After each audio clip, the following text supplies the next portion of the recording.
Bonjour les amis, je vous retrouve aujourd'hui pour vous présenter le nuancier Prismacolor premier par famille de couleurs. Ce nuancier a été créé par Claire de la chaîne Color with Claire et c'est pour moi un très bon outil pour blender les couleurs qui vont naturellement ensemble et pour faciliter vos choix de couleurs pour vos dégradés. J'ai trouvé ce classement de couleurs tellement intéressant que j'ai demandé à Claire de la chaîne Color with Claire si je pouvais le traduire pour vous et vous le présenter en français. Elle a dit oui et donc c'est comme ça que j'ai la grande joie et le grand plaisir de pouvoir vous présenter ce nuancier très utile. For English speaking people, I just let you know that you can follow this video in English on the channel by Color with Claire. I give you the link in the info box. Je vais faire cette vidéo uniquement en français, je signalais juste à mes amis anglophones qu'ils peuvent trouver la vidéo en anglais sur la chaîne de Color with Claire. Alors le fichier pour imprimer ce nuancier Prismacolor par famille de couleurs, il est gratuit, il est disponible sur la chaîne de Color with Claire en boîte de description de sa vidéo du nuancier par famille de couleurs. Donc je vous mets le lien en barre d'infos et vous pouvez très facilement aller vous-même télécharger et imprimer gratuitement ce nuancier.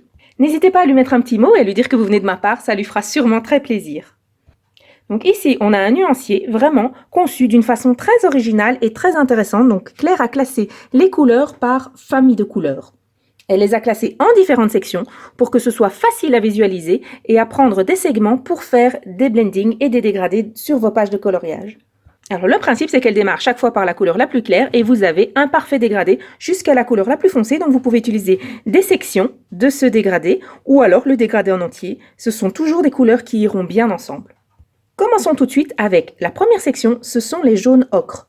Dans le set original de Prismacolor premier, ces couleurs sont mélangées avec les oranges et les jaunes vifs.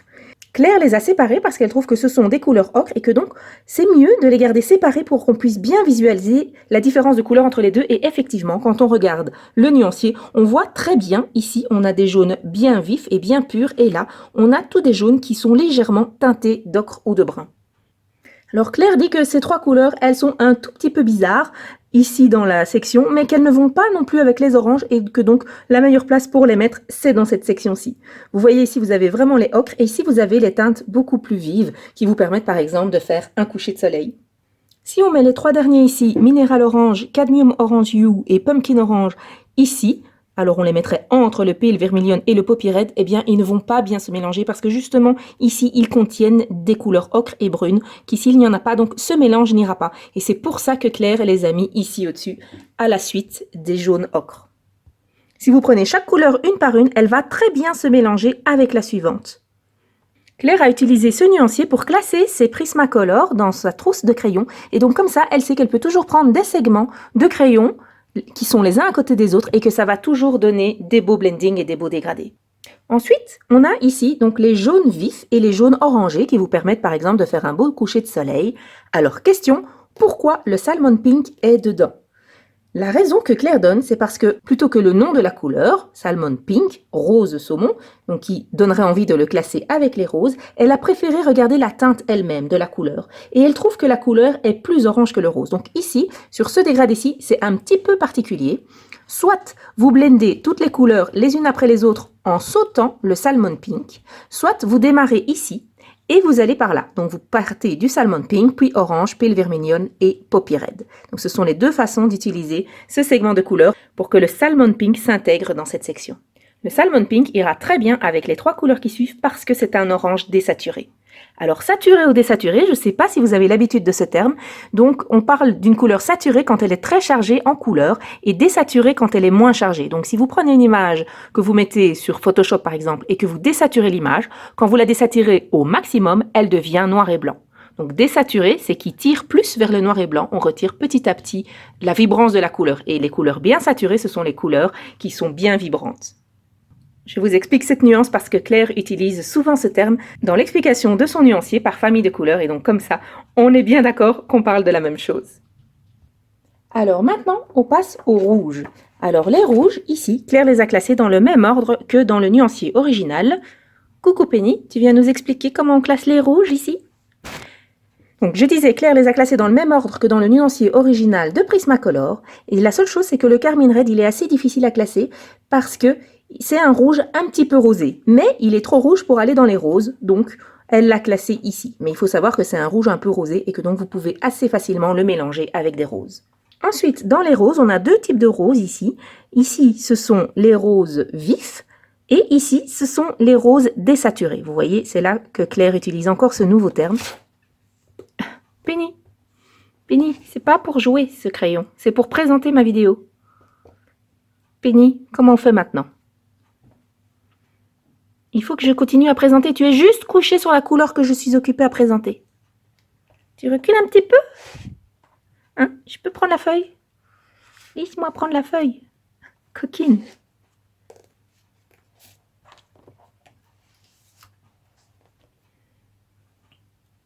Bon, je vais devoir interrompre momentanément cette vidéo en raison de problèmes techniques. Je vous reprends juste après.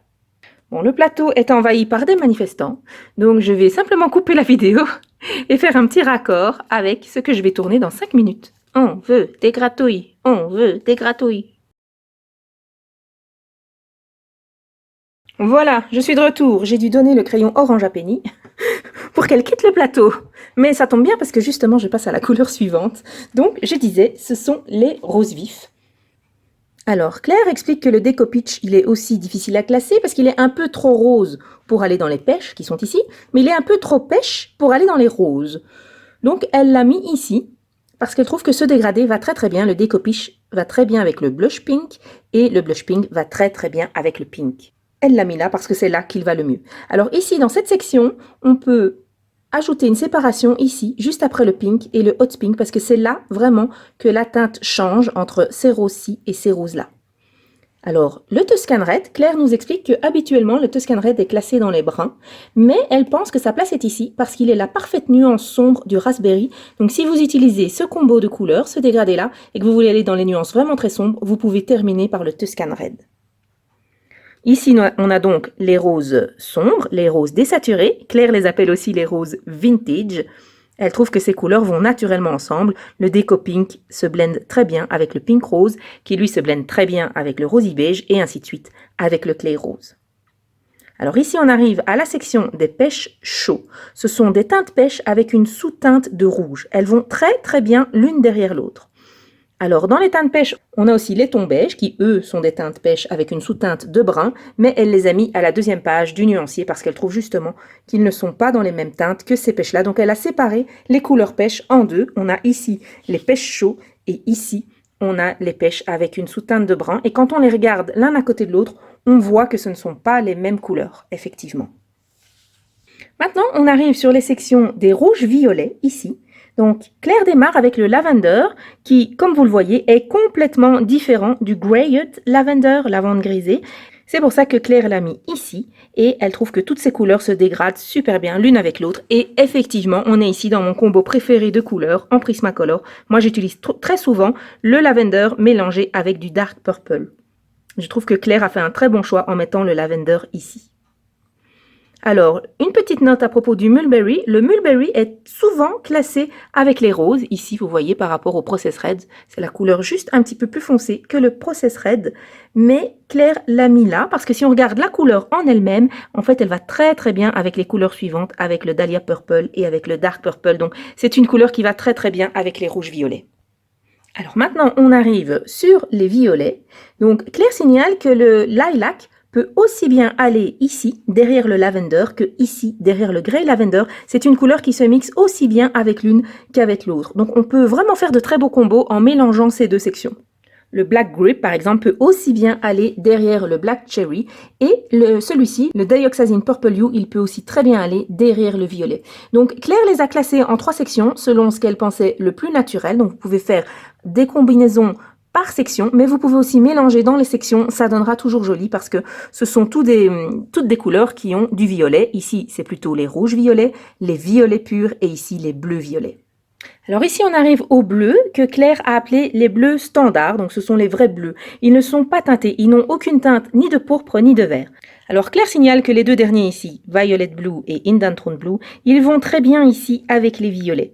Mais si on regarde le blending, ils se blendent aussi très très bien, l'ultramarine avec le Violet Blue et le Violet Blue avec l'Indanthrone Blue. Et donc c'est pour ça que Claire les a mis là. Elle les a classés de manière à ce qu'on puisse prendre une section en sachant qu'ils vont former un très joli dégradé. Tu veux aussi le crayon bleu maintenant, Penny? Comment est-ce que je peux continuer mes vidéos? Hein, ma petite chatte? Dis-moi, tu n'es pas du tout dans les bonnes teintes, on est en train de parler des bleus. On a fini avec les jaunes ocre et les oranges ocre. Alors maintenant, on passe aux bleus chauds. C'est ce que Claire appelle les jolis bleus chauds et ce sont tous les bleus qui peuvent servir pour faire le ciel par exemple. Elle met un bémol sur le bleu électrique parce qu'elle dit que dans son set, et je confirme, dans mon set c'est pareil, le bleu électrique est pratiquement inutilisable parce qu'il est granuleux. Il s'étire très mal sur la feuille, on dirait qu'il griffe un petit peu la feuille. Il n'a pas du tout la texture vraiment douce des autres Prismacolor. Donc je ne sais pas chez vous si l'Electric Blue a cette même difficulté au niveau de la mine. Mais en tout cas, chez Claire comme chez moi, l'Electric Blue, il est un petit peu bizarre. C'est une belle couleur, mais il est difficile à étaler, je trouve. Ici, nous avons les bleus gris, qui sont les bleus un peu désaturés. Ce sont toujours des bleus chauds, mais ils sont plus désaturés que ces bleus-là. Alors ici, le slate gray, le gris ardoise en français, en général, il est classé à la fin, avec les gris. Mais Claire trouve qu'il ne va pas avec les autres gris, et donc c'est pour ça que c'est là qu'elle l'a mis et qu'il va le mieux. Et je confirme, dans mon coloriage du requin dans Océan perdu, le requin que j'ai dessiné pour l'ajouter sur la page, je vous ai fait une vidéo d'ailleurs, comment dessiner un requin et comment le colorier. J'ai utilisé les Prismacolor et j'ai vraiment combiné ces deux teintes-là, le Periwinkle et le Slate Gray, pour donner un gris un peu brillant à ce requin. Et pour que le gris soit brillant, j'ai pris des gris qui avaient un petit peu de bleu à l'intérieur. Alors ici on passe sur les bleus verts, donc Claire a mis ici toutes les couleurs un petit peu bizarres qui sont difficiles à classer parce que en les regardant on voit pas très bien si elles sont bleues, si elles sont vertes, si elles sont grises, elles ont un peu de gris mais elles vont pas dans les gris, etc. Et donc c'est pour ça que Claire les a mises ensemble ici. Alors le Celadon Green, celui-ci, le premier, Claire nous dit qu'il pourrait très bien aller ici avec le Sap Greenlight, mais par contre il ne va pas du tout avec le Pale Sage. Le sauge pâle ici. Alors que le sauge pâle, il va très bien avec le sap greenlight, le vert bourgeon pâle en français. Et donc c'est pour ça qu'elle l'a mis là, parce que ici il irait vers la droite, mais il ne peut pas être mélangé là avec le pale sage. Et donc c'est pour ça qu'elle a monté le Celadon dans la section bizarre. Et donc dans cette section, surtout dans la partie droite, on a une sous-teinte de bleu. Donc le Jade Green, le vert jade, va très bien avec le Muted Turquoise, qui lui va très bien avec le Mediterranean Blue, et ainsi de suite. Le Mediterranean Blue va très très bien avec le Peacock Blue. Donc même si ces couleurs semblent un petit peu bizarres quand on les voit comme ça, elles sont un peu inclassables, eh bien ce sont des couleurs qui se blendent très bien l'une avec l'autre. Donc ici, on a les bleus aqua, ils sont ensemble dans le set original et c'est évident. Au premier regard, on voit que ce sont les couleurs qui vont très bien ensemble. Et ici, on a les verts aqua. Donc celle-ci, c'est la famille favorite de Claire parce qu'elle contient la couleur favorite de Claire qui est ici le Parrot Green. Ici, comme vous voyez, on a une dominante de bleu et ici, on a une dominante de vert. Donc des deux côtés, ce sont des couleurs d'eau, des couleurs aqua, mais plus bleu ici et plus vert ici. Alors maintenant, c'est le moment de passer sur les verts. Ici, donc, on a les verts vifs qui sont très saturés. Et ici, on a vraiment les verts désaturés qui sont plutôt les verts forêt. Chacune de ces couleurs va très bien avec la suivante et donc c'est parfait pour colorier des teintes naturelles, des teintes de forêt. Alors ici, elle a mis un ensemble de couleurs qui pour elle représentent les verts mousse. Donc ici, on a les verts mousse qui partent ensuite vers des teintes plus brunes et ce sont les verts bruns. Alors Claire a eu un petit peu de mal à classer le Apple Green parce qu'il va très bien avec le chartreuse et avec le yellow chartreuse, mais il paraît très bizarre à côté du lime peel. Et idem pour le lime peel, il va très bien avec le chartreuse et avec le jaune chartreuse, mais il paraît bizarre à côté du Apple Green, du vert pomme. Donc Claire l'a mis là, mais en nous signalant que cette couleur est assez difficile à classer. Moi, personnellement, je ne l'aurais pas mis comme ça. Moi, j'aurais mis yellow chartreuse, chartreuse, spring green, apple green et ensuite grass green. Et c'est souvent dans cet ordre-là, donc avec ces 5 couleurs-là, que je fais les feuilles quand je veux des feuilles bien vives et avec des couleurs bien saturées. Et pour moi, à partir du lime peel ici, on arrive dans une autre section. Mais bien entendu, comme le dit Claire, ce classement par couleur, c'est ce qu'elle a fait en ayant travaillé pour que les couleurs soient dans l'ordre le plus logique possible. Mais chacun a sa propre vision de ces couleurs. Donc vraiment, n'hésitez pas si vous avez envie de mettre vos combos de couleurs différemment. Ceci, c'est un très bon outil pour vous aider à classer vos couleurs. Mais c'est évidemment pas obligé de le suivre comme ça. Penny, si tu passes comme ça ta queue devant l'écran, on ne voit plus rien. Si je t'ouvre la fenêtre, tu vas aller faire un petit tour dans le jardin? Comme ça, on peut continuer tranquille. Voilà, ça c'est une bonne idée. Juste ne reviens pas avec tes pattes toutes mouillées, hein, Penny. Attends que j'ai fini ma vidéo. Voilà, excusez-moi pour cette interruption. Vous commencez à avoir l'habitude, j'en suis bien désolée. Mais c'est comme ça, petite Penny, c'est Penny mêle tout. Il faut toujours qu'elle vienne voir tout ce que je fais. Alors, pour continuer ici avec les verts, donc nous avons ici le Ginger root, cette couleur en français c'est le gingembre, et très curieusement, comme le dit Claire, le gingembre dans le set original il est classé avec les jaunes. On se demande vraiment pourquoi il est classé avec les jaunes, parce qu'il n'y a absolument pas de jaune dedans. Donc Claire trouve que le gingembre c'est ici qu'il doit aller, parce qu'il va très très bien avec les couleurs précédentes, gingembre, artichaut et green ocre. C'est 3 couleurs que vous pouvez vraiment bien mixer l'une avec l'autre et ensuite partir si vous avez envie sur des couleurs plus vertes. Alors ici, on a les pêches bruns, donc coquille d'œuf, beige, beige pêche, beige coquillage, rose coquillage. En fait, ça s'appelle rose coquillage, vous voyez? C'est ce que dit Claire. Il ne faut pas se laisser influencer par le nom de la couleur, parce que si vous voyez pink, vous avez envie de le classer avec les roses, alors que clairement, il n'y a pas de rose dedans. Ici, on a le beige mastic et le beige sienna. Donc, c'est tout un dégradé que vous pouvez mettre les couleurs l'une derrière l'autre. C'est des couleurs qui vont bien ensemble. Et donc, comme on disait tout à l'heure, quand vous le comparez ici avec les couleurs pêche chaud plutôt que les beige pêche, si vous comparez ceux-là, vous voyez vraiment qu'on est dans 2 combos de couleurs très différents. Alors, il est temps maintenant de passer sur les bruns. Les bruns n'appellent pas énormément de commentaires. Claire les a classés ici, une section pour les bruns chauds et une section pour les bruns froids. Et donc, comme pour les combos précédents, ce sont des couleurs que vous pouvez chaque fois mixer très facilement avec la suivante. Ici, le gris français, c'est un gris qui contient un peu de brun et c'est pour ça que Claire l'a positionné ici avec les bruns, en sachant qu'on peut très bien démarrer d'ici, de l'espresso, et puis descendre le combo de couleurs comme ça, à partir de l'espresso, qui va bien avec le sépia, qui se blende ensuite avec le gris français, 90%, et ainsi de suite. Donc ensuite ici on termine avec les gris, donc ici on a le warm gray, ce sont tous les gris chauds, hein. Vous pouvez avoir un dégradé parfait ici de gris chaud. Ici on a les cool gray, dans certaines boîtes j'ai déjà vu que ça s'appelait cold gray, donc ce sont les gris froids qui sont classés par nuance, du plus foncé ici vers le plus clair, et dans votre set de Prismacolor ils sont déjà classés sur ces nuances là. On a bien entendu le noir qui ici va tout seul. Et enfin ici on a les couleurs métalliques et les couleurs néon, les couleurs fluo, que Claire a choisi de laisser à la fin comme dans le set original de Prismacolor. Ce sont des couleurs qu'elle n'utilise pas très souvent et donc elle a choisi de les laisser à la fin comme ils le sont dans le set original, ce qui lui permet de les retrouver facilement si un jour elle en a besoin.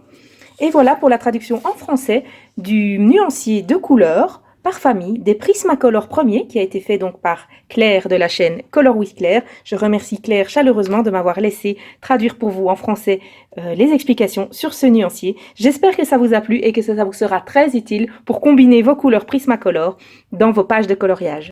Claire a également fait un classement par famille de couleurs des polychromos et donc très bientôt je vais aussi vous faire une petite vidéo sur le classement par famille de couleurs des polychromos avec exactement le même genre d'explications mais qui seront propres aux couleurs polychromos. Merci beaucoup d'avoir regardé cette vidéo, n'hésitez pas à me laisser un petit pouce bleu si vous avez aimé ainsi qu'un commentaire pour me dire que vous êtes passé par là. À très bientôt, bon coloriage!